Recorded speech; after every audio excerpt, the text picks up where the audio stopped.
नमस्कार दोस्तों, मैं Lalita Agarwal PSSM blessings audio team Kolkata से बोल रही हूँ।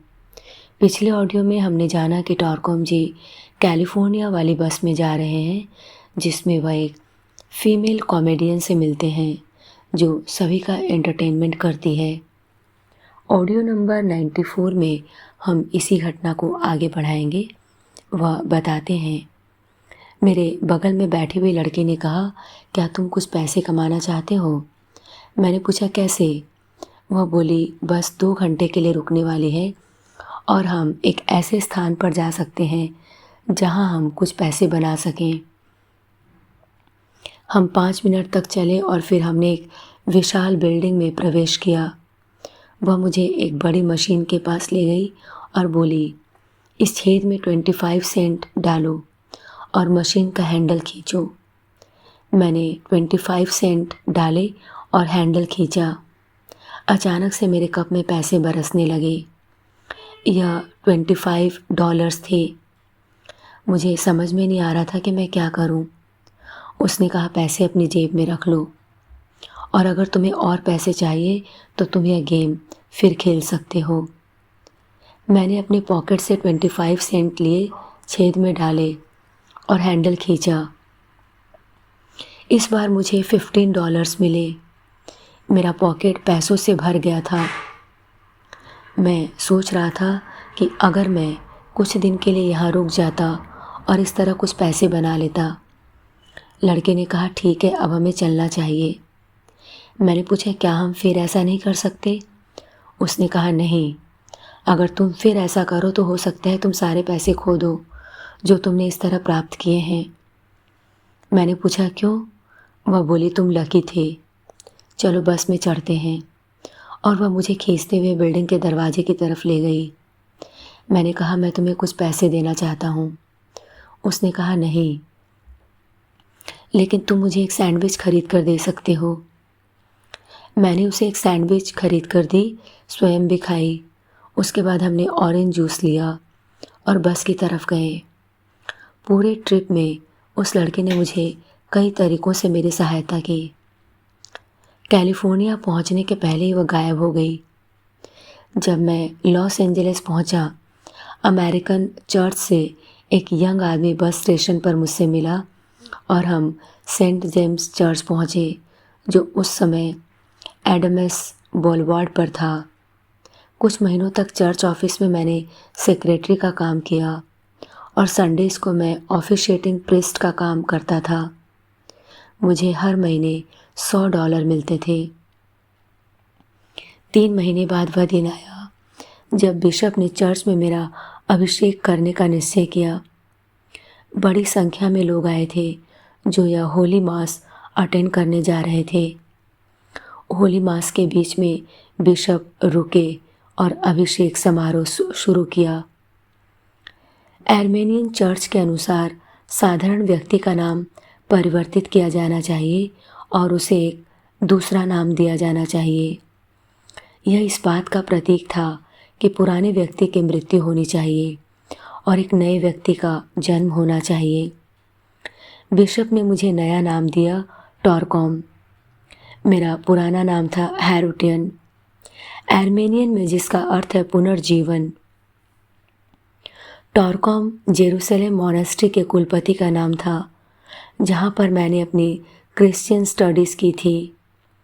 यह कुलपति हमारे परिवार के बहुत करीब थे और मेरे पिता, जो अभी भी इस्तांबुल में रह रहे थे, और मेरे अंकल, जो इटाली में हार्ट सर्जन थे, के बहुत अंतरंग दोस्त।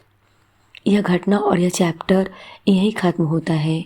हम एक नए चैप्टर की शुरुआत करने जा रहे हैं जिसका नाम है स्ट्रेंजर्स हेल्प मी, यानी अजनबी लोग मेरी सहायता करते हैं।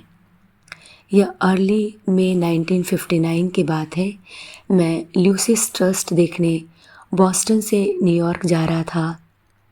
जब मैं न्यूयॉर्क पहुंचा और 42nd स्ट्रीट पर ल्यूसिस ट्रस्ट का 32वां फ्लोर खोजने की कोशिश कर रहा था, प्रायः 9 बज चुके थे।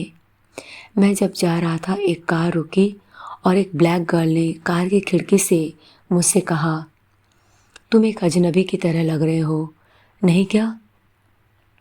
मैंने कहा हाँ, मैं मिडिल ईस्ट से आया हूँ। वह बोली क्या खोज रहे हो? मैंने कहा मैं ल्यूसिस ट्रस्ट जाना चाहता हूँ ताकि 32वें फ्लोर पर मेडिटेशन अटेंड कर सकूँ। वह बोले क्या तुम मेरे साथ आना चाहते हो? तुम उस स्थान से काफ़ी दूर हो। मैंने कहा अच्छा। वह बोली आ जाओ, और मैं एक बहुत सुंदर ब्लैक गर्ल के बगल में बैठा हुआ था। मैंने पूछा क्या हम बहुत दूर हैं? वह बोली ज़्यादा नहीं, कुछ ही मिनट में हम वहाँ पहुँच जाएंगे। कुछ मिनट गुजर गए, वह अभी भी ड्राइव कर रही थी। मैंने उसके चेहरे की तरफ देखा, वह सुंदर थी। मैंने अपने मन में कहा लगता है वह ऑनेस्ट है। वह बोली चलो हम पहुँच गए, और जैसे ही मैं कार से नीचे उतरा वह भी बिल्डिंग के अंदर आई और मुझे एलिवेटर में ले गई। बोली 32 पुश करो, तुम वहाँ पहुँच जाओगे। मैंने कहा थैंक यू।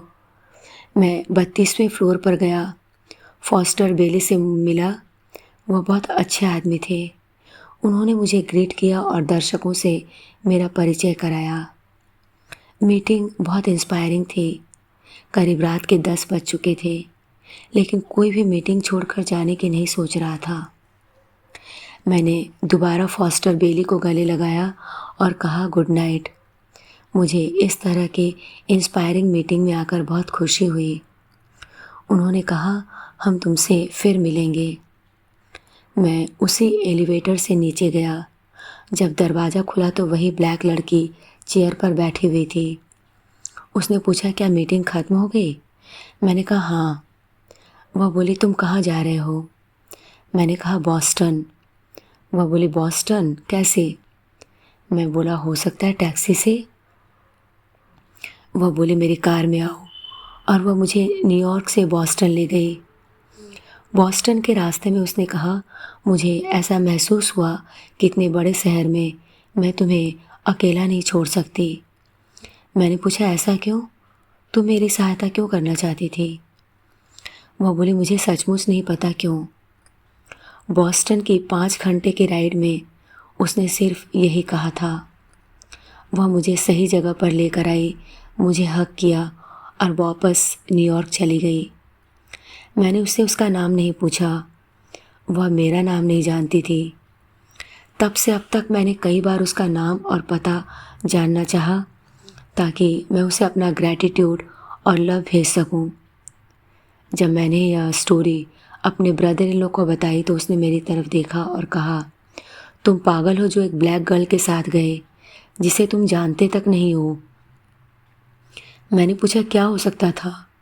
उसने कहा बहुत कुछ।